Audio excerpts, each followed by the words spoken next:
शास्त्रों ने इसका नाम रखा है स्वाध्याय। स्वाध्याय का हम दो अर्थ समझ लेते हैं। स्वाध्याय का हम अर्थ समझ लेते हैं किताब को पढ़ना, जबकि स्वाध्याय का अर्थ होता है, इसमें स्व जुड़ा हुआ है। स्व का मतलब हम स्वयं। अध्याय का अर्थ होता है अध्ययन करना। इस तरह से हम अपना अध्ययन करें, प्रतिदिन करें, खुली आंखों से करें। जितना हो सके स्वाध्याय करना चाहिए। नियम में यही तो बताया गया है, स्वाध्याय करना चाहिए। स्वाध्याय के बाद में ईश्वर पर ध्यान है। अपना अध्ययन करके, अपने को अनुभव करके ईश्वर का प्रणिधान कर लेना, समर्पित कर देना। तो हमें जब स्वाध्याय करेंगे ना, स्वाध्याय का तरीका है, देह का अध्ययन नहीं करना है, अध्ययन नहीं करना है, मन का अध्ययन नहीं करना है, स्व का अध्ययन करना है। जब आप स्व का अध्ययन करते रहेंगे, जितना अधिक अध्ययन करेंगे उतना ही अधिक आपको अपने सत्य स्वरूप का अनुभव होने लग जाएगा। वो अनुभव ही जानना है। और जब तक हम नहीं जान पाएंगे अपने शुद्ध स्वरूप को, तब तक देह से हमारा अटैचमेंट रहेगा ही रहेगा, तब तक देहाध्यास रहेगा ही रहेगा। लेकिन स्वाध्याय करते ही देहाध्यास तुरंत ही खत्म हो जाएगा। जितना देहाध्यास है, इसका अर्थ है उतना ही हमें अज्ञान है। अज्ञान किसके प्रति? स्वयं के प्रति। क्योंकि स्वयं की अगर समझ आ जाए, स्वयं का अनुभव आ जाए, तो स्वयं और देह में जमीन आसमान का फर्क है। तोता और पिंजरा की तरह,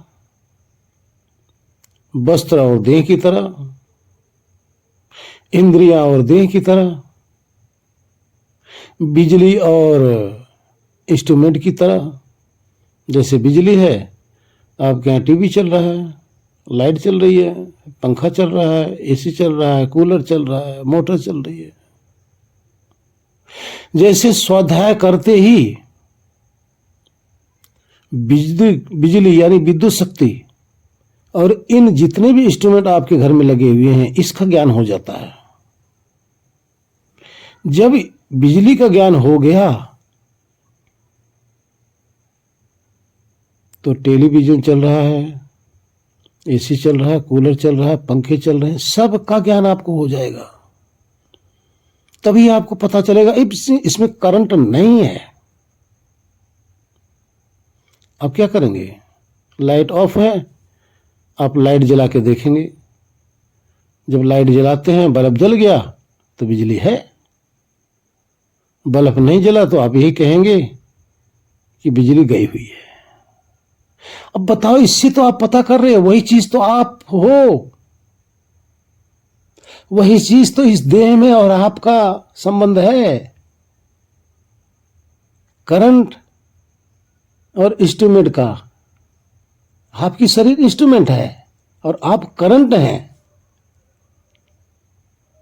बाहर का ज्ञान तो बड़े सरल से हो जाता है। बिजली गई, बिजली है, लेकिन यहां क्यों नहीं होता? कि आत्मा रूपी बिजली है।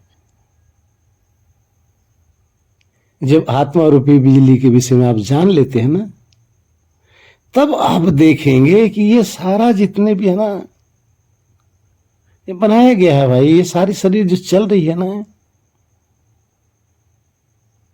जैसे मोटर चलती है बिजली के द्वारा, लेकिन मोटर बिजली नहीं है। मोटर तो दिखाई देती है, लेकिन पावर के बिना चल नहीं सकती। पावर दिखाई नहीं देता, बिजली दिखाई नहीं देती, और बिजली ही मोटर को चलाती है। इसी तरह से आपकी देह भी तो तरह से मोटर ही तो है।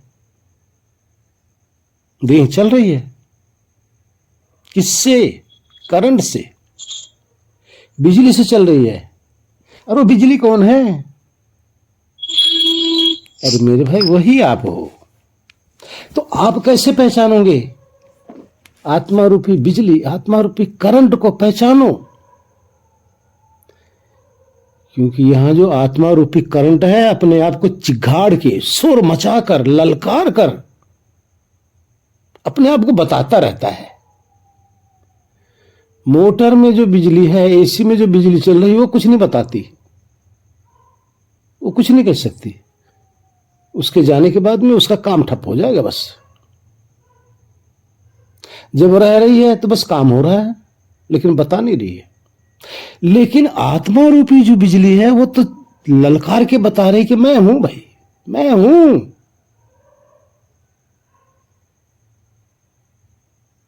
स्पष्ट मैं देख रहा हूं, मैं देख रही हूं, मैं सुन रहा हूं, मैं सुन रही हूं, मैं बोल रहा हूं, मैं बोल रही हूं, मैं जान रहा हूं। अरे चेतन रूपी बिजली तो चिगाड़ मार रही है, अपने आप को बता रही है। जब सबको बता रही है, सब अपने आप को बता रहे हैं, तो आप अपने आप को, इस बिजली को क्यों नहीं अनुभव करते भाई? इस करंट ही क्यों ना अनुभव करे? आत्मा को आत्मा क्यों ना अनुभव करे? जबकि आत्मा देह तो चला रही है और सारे विषयों को देख भी रही है। लेकिन अफसोस है कि अपने आप को मानती नहीं, अपने आप को स्वीकार नहीं कर रही है। जब बारी आएगी आत्मा की, शब्द कहा जाएगा आत्मा, तो कोई कहीं ले जाएगा, तो कोई कहीं ले जाएगा। कोई तो कहेगा सातवें आसमान में है, कोई कहेगा हम सब जगह व्यापक हैं, कोई कहेगा मैं कहां हूं। तरह तरह की बातें। जबकि ये कहने वाला भी करंट ही तो है। में आप तुम बताते हैं, यहाँ पूरा पृथ्वी, आकाश, पाताल हर जगह मौजूद। अरे भैया, जो बोल रहा है वो कहाँ है? अरे कण कण में तो मन के द्वारा, बुद्धि के द्वारा कह रहे हो। उस कण में तो बाद में देखोगे, पहले हो या नहीं हो, पहले इसको तो अनुभव कर लो ना। जब हो यहां, तो कण कण में कहां खोजोगे भाई? जहां से बोल रहे हो। किसी ने कहा इस बोलता को खोज लो, इस बोलता को जान लो, यही तो वो नूर है। निज यानी अपना, पिंड प्राण समारता, हर हाल में हजूर है, यानी हर हाल में ये प्रेजेंट है, मौजूद है। कौन? ये बोलता। तो इस बोलता को जान लो, जिसका इलाही नूर है, निज पिंड प्राण समारता, और हर हाल में हुजूर है, हर हाल में मौजूद है भाई। इस तरह से अगर आप करेंगे तो कहां गायब है आत्मा? कहां गायब है चेतन भाई? गायब होता तो बोलता कौन? ना होता तो सुनता कौन, ना होता तो प्रश्न करता कौन, ना होता तो स्वयं के जानने के विषय में जिज्ञासा होती किसको। जहां भी आप जाने के विषय में सोचोगे, जहां भी आप जाओगे, आप पहले मौजूद हो। सोचोगे बाद में, मौजूद पहले हो। जाओगे बाद में, चलाओगे शरीर को बाद में, चलाने वाला ड्राइवर पहले मौजूद है। कहां खोजोगे इसको? लेकिन अफसोस दूसरे में खोजना चाहते हैं, जहां कभी मिलता नहीं, असंभव है। जहां है,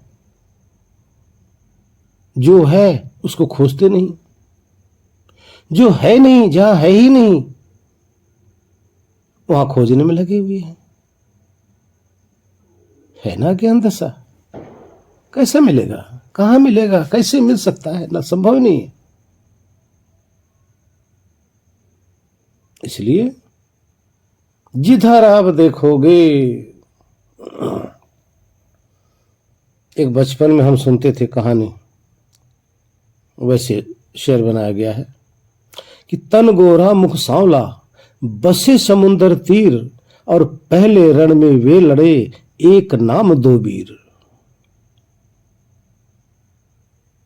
इसका अर्थ है आंख, ध्यान रखो, आंख। सबके अंदर दो आंखें हैं, आंखों में पानी भरा होता है। इस समुद्र में आत्मा बसता है।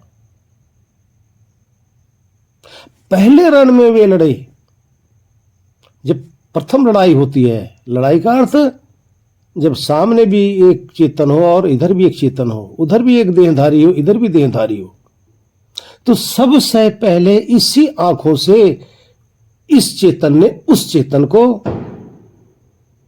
की तरफ देखना शुरू किया। यह दोनों वीर, और सबके अंदर एक वीर, एक चेतन मौजूद है। लेकिन इसी को खोजते खोजते सब मर जा रहे हैं। इसी को खोजते खोजते असंख्य जन्म हो गया, मिल नहीं पाया। जो स्वतः ही मिला हुआ है,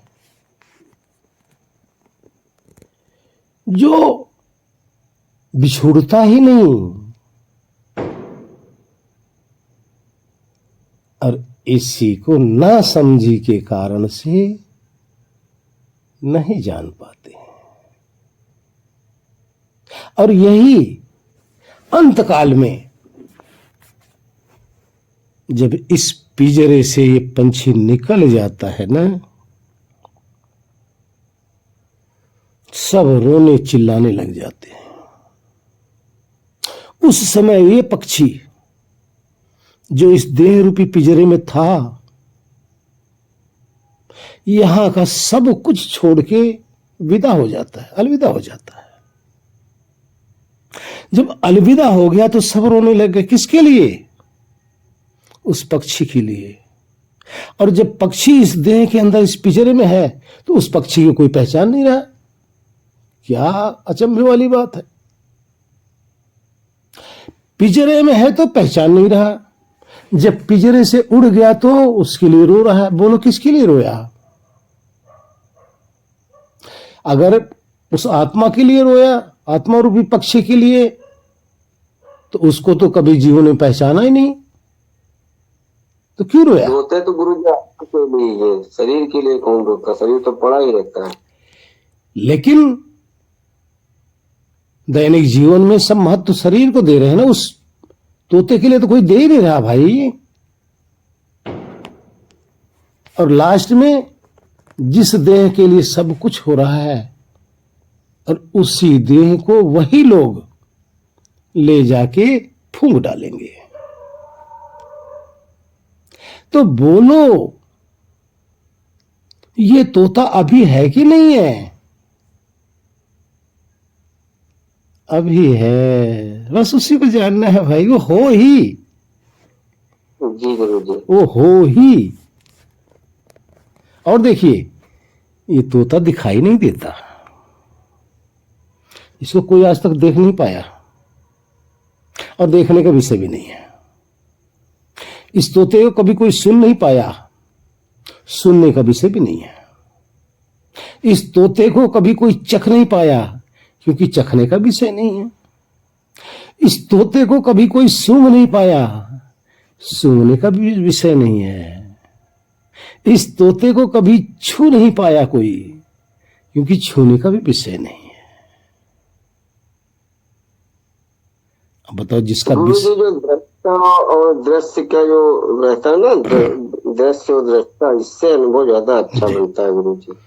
लेकिन ये सबको छूता है, ध्यान रखना, इसको कोई नहीं छू सकता, लेकिन ये सबको छूता है, ये सबको सूंघता है, ये सबको देखता है, ये सबको चखता है, सबको सुनता भी है।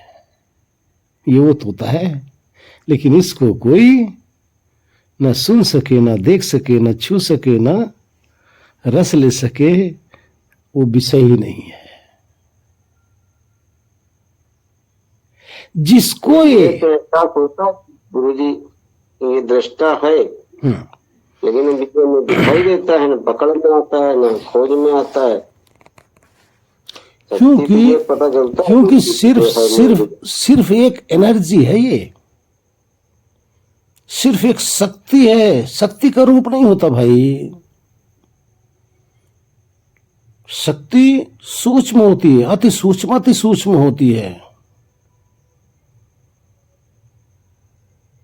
सूक्ष्म शक्ति का जब रूप ही नहीं होता, सब दरस रूप गंध स्पर्श से परे होता है, तो इसका विषय नहीं रह गया। इसलिए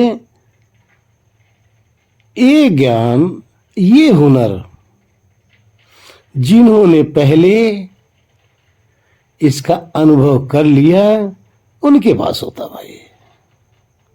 इसकी चाबी उनके पास होती है, और उनके पास कोई जाना नहीं चाहता।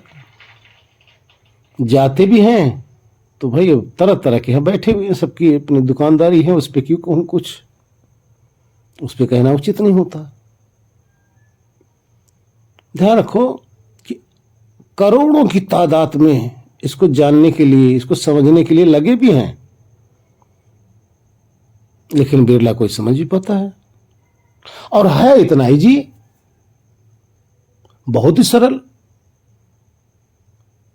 अति नजदीक, और छुपा भी नहीं, स्पष्ट है, छुपा भी नहीं।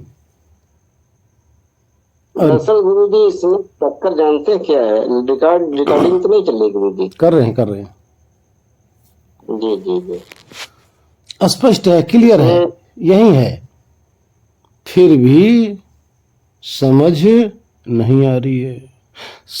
कोई भी, चाहे आध्यात्मिक हो या ना हो, आत्मा की चर्चा सब करेंगे। देखिए, सिर्फ चर्चा तक ही सीमित है, अनुभव तक नहीं आते। बिरला कोई आता है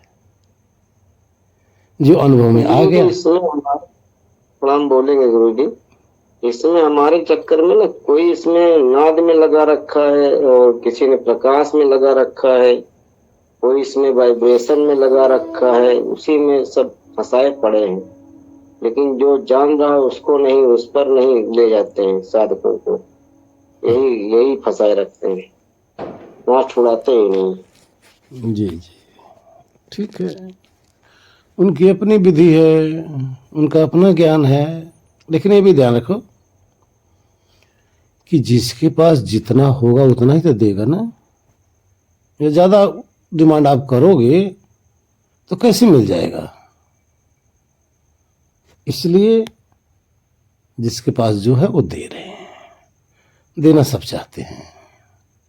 अफसोस पहले से झोली खाली हो और उसके पास मांगने वाले पहुंच जाए तो क्या करेगा?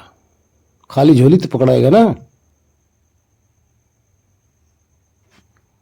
तो इस तरह से जी गुरु जी, मैं महात्मा जी से पूछा था तो उन्होंने कहा कि इसके आगे कुछ होता ही नहीं, कहाँ तुम भ्रमित तो परेशान हो, इतना ही तो होता है, बस तुम लगे रहो, जी प्रकाश को देखते निहारते रहो, सब कुछ तो पा चुके हो, अब क्या पाओगे, अब क्या पाना चाहते हो?